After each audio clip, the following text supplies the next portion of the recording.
Hey everybody, welcome back. My name is Jason. I'm a macro photographer in the Great Lakes state of Michigan. And my father, when he was younger, used to do a lot of farming. Um, and his dad caught a picture of him.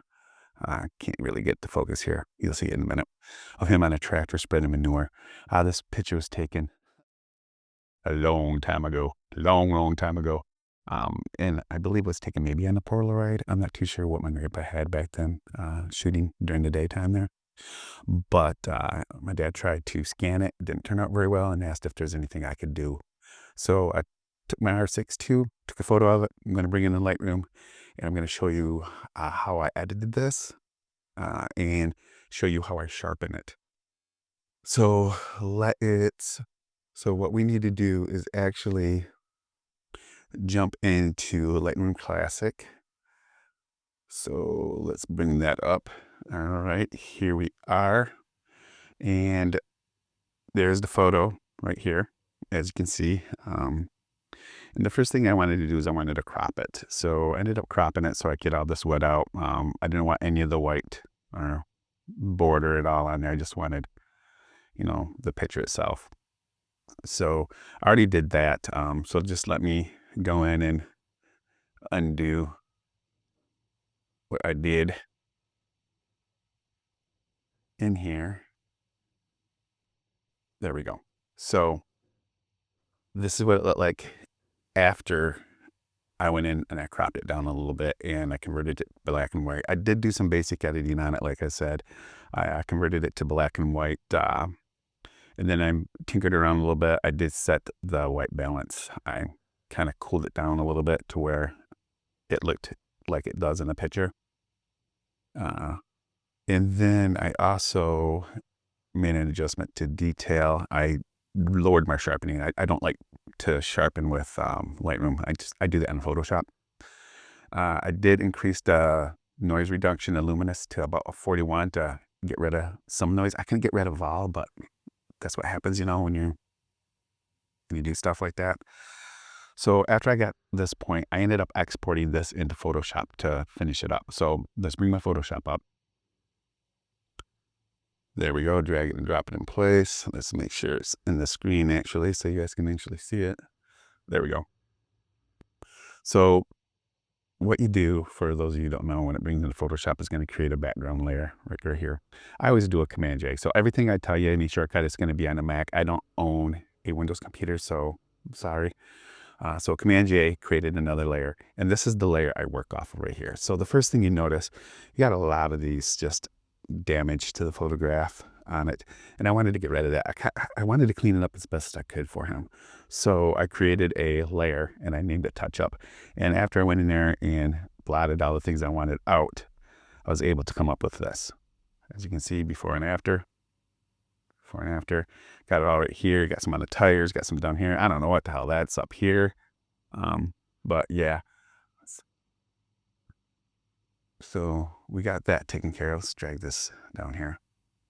So there we are. We're at that. So now what I'm going to do is, sometimes I like to mess around with the levels, maybe the exposure, and stuff like that, just to see what it looks like. So I'm going to create a curve adjustment layer. And I'm just going to do a minor little curve. I mean, it does have, some defaults up here. If you want to do like a medium contrast, that's just too dark for my liking. Obviously the strong is going to be horrible too. So we'll just set back to a linear contrast. Now, you know what, let's just delete it and then recreate it, because it's just much easier. And I normally go right here in the first pillar. Just going to drop it just a little bit, and then then I'm just going to raise it just a little bit, just a touch. It's, it's really subtle. I like subtle. So we're going to do with that. And then I'm going to come in and let's bring an exposure level in, and let's just see what that looks like if we do the exposure down just a little bit, maybe. You know what? No, I don't like that at all. So I'm going to take away the exposure. So now what I'm going to do is, I like where I'm at. So I am going to do like a high pass sharpen. And I have an action set up in my Photoshop actions to do this. which makes it a lot faster. Because if you didn't do it, you'd have to merge your visible layers, create a smart object, go to your filter, create a high pass filter, and then you're going to have to create a mask on that. And then, you know what? I'll just show you. So if I was going to just do this manually, what I had to do was I would want to merge this. So I'm going to do a command, not a command, a shift option command E on the Mac. And you can see it merged my layer, merged my visible layers. So then you're going to have to come up to filter. You're going to have to convert for smart filters. And then after you got that converted for smart filters, I got high pass up here, but if it wasn't up here, you have to go to other, go down to high pass, and now it created a high pass filter.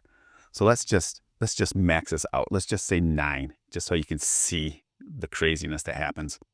So we have the pixel set at 9, and you might be thinking, well, geez, man, it's all gray. Yeah, well, we just need to blend it.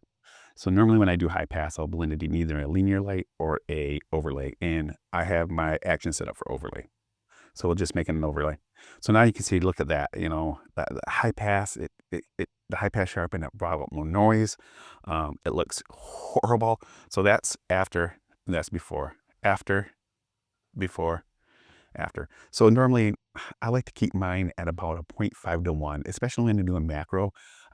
Most of the time when I'm doing bugs or something like that, it's right about a 0.5. So what I like about the smart filters, I can just go in here and double click that high pass, go in here and set 0.5. Now, if you didn't convert this to a smart filter and you just went in there and did it, you're going to have to delete it and start all over again. Delete the high pass filter, that is. You can't go back in and change it once you've got it saved. So we need 0.5, but that does it to the whole photo, the whole picture, right? And we don't want the whole picture. I want only certain parts of the picture to look a little bit more sharp. So if that's the case, now with this, we have to create a mask. And so you see it popped up a mask. And masks, white shows, black white shows, black hides. So right now it's showing everything. So if you take a look, especially look at this tire area right here. Now, if I go in there and I invert this mask so you can't see anything with the command I, so now you can't see nothing. See, it's just all kind of dullish. So now I can grab my brush and paint white on the picture where I want to reveal the sharpening. So I know I'm going to want my father sharpened. I want the tire sharpened. I do not want this sharpened at all because I think it's so light that it's going to bring out some more like noise and grain, and I don't want that already. So with that, we want to make sure we have a brush. We want to make sure we have white slash, and then we want to make sure this black part right here is active. And then we just, you know, you can control your circle by your brackets. I'm just going to go in here. I'm going to paint this white, like right there, right through here. I want all that. I want this tire. And I think I want that tire as well. Now, as you can see, I got some circles here. And what I usually do from there, I don't usually paint on there. I'll just go in here and I'll click Option and click on the mask, and it'll bring this up. Kind of crude. But now I just go in here and let's increase my brush size a little bit. I'll fill in what I want it to go, where I want the stuff to show, you know. And I mean, this is fine. My Uncle Tom would say you're not going to notice it on a fast horse or close enough for government work. So this right here is where it's going to apply that high pass filter to. And then you just click your option on the Mac and click on that black mask, and you come out of it. So now that sharpening is only sharpening the areas that you want it to go. So if I shut it off, pay attention to the tire. If I shut it off, you see how the tire gets dull. Now it's a little bit better, dull, a little bit better. And I don't know if you can see this with the YouTube compression, but it's obviously noticeable on my end. That's how you do it if you didn't have an action created. So it's a lot of steps. But since I have an action created, I'm going to delete this. Bloop, gone.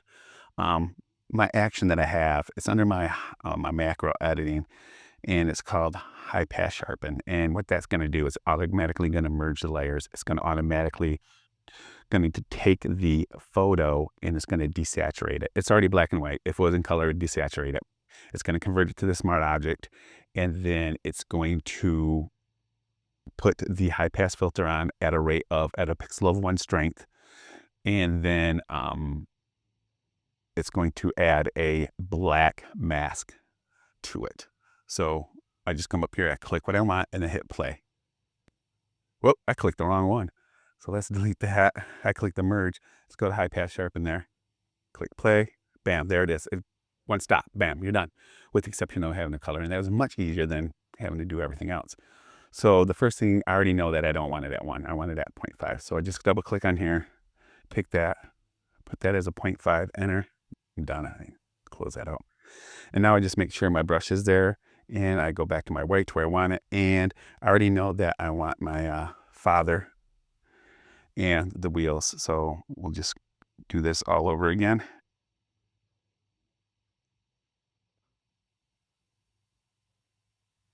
There.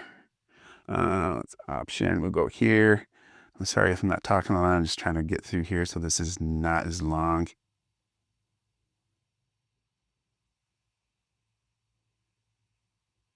And like I said, I mean, you can be a little bit more mindful when you do yours, I guess, maybe, if you want. But for me, this is all right. So let's go here. Let's make sure we got his head and everything in there. And that's off, that's on. So you can see it's on. Look at, pay attention to the tires right there. That's where you can see it's really working. It's bringing it out. I think I want the shit wagon on it too. So let's kind of draw that in.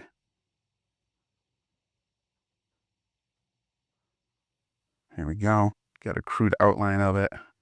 And then I know I could probably do this a little bit faster if I increased my brush size, but this is fine for now. I mean, if this was like a raw photo and not a photo of a photo and whatnot, I'd spend probably a little bit more time on it. But the picture quality is already poor to begin with, that this is just making it just pop a little bit more, and you can't get any better than what I'm doing, even if I spent a crap ton of time on it. All right, so there we go. So let's see here. Before, after, yeah, you can tell it's like soft, and turn it on, it sharpened up a little bit. So there we go. So I think the next thing I'm going to want to do is, I think maybe a linear gradient down to darken this up, but in the past, I know it's not going to work. So I think what I'm going to do is I'm going to call it good. And I'm just going to maybe put a vignette on the sides, kind of to darken down the edges and bring the attention more towards the picture. So in order to do that, I'm going to have another action here.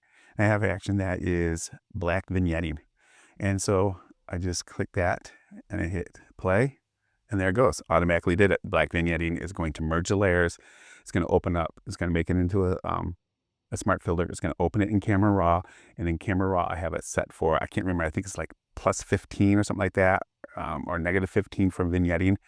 And then it's going to add the vignetting. Then it's going to go out of Camera Raw and it's going to bring it back into Photoshop, where I'm at right now. So if I didn't really like how much vignetting's on here, since I made it a smart object, I can always just click Camera Raw and it opens it right back in Camera Raw. I can go down to where the vignetting is. Oh, it's negative 25, not negative 15, my bad. And I can mess with the vignetting wherever I want it. And I think maybe negative 25 was just too much, I think. I think 13 looks good. And just hit OK, and then it's back. And then I'm done. Now I just gotta, I don't think he's gonna print it. If he's gonna print it, I can crop it down to a 4:5 ratio or a 3:2 ratio or whatever ratio he needs to have it printed, but that is it. So we went from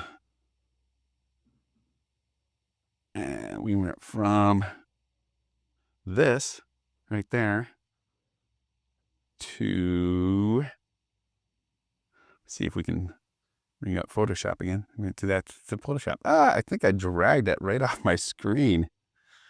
Let's see if I can bring Photoshop up. There it is. Sorry, guys. To there. So, yeah, then we can remove all this, deactivate the eyes, deactivate, and there we are. This is where we started when we brought it back into Lightroom. Made a copy. We did the touch-ups, removed that, We did the curve to lower the exposure down slightly. We created a smart filter to sharpen up a little bit of stuff as best we could. And then we edited vignetting, and voila, we're done. So I'm going to save this out, give it to him, and hope he likes it. I guess we'll see. Thanks for watching. Talk to you later. Bye.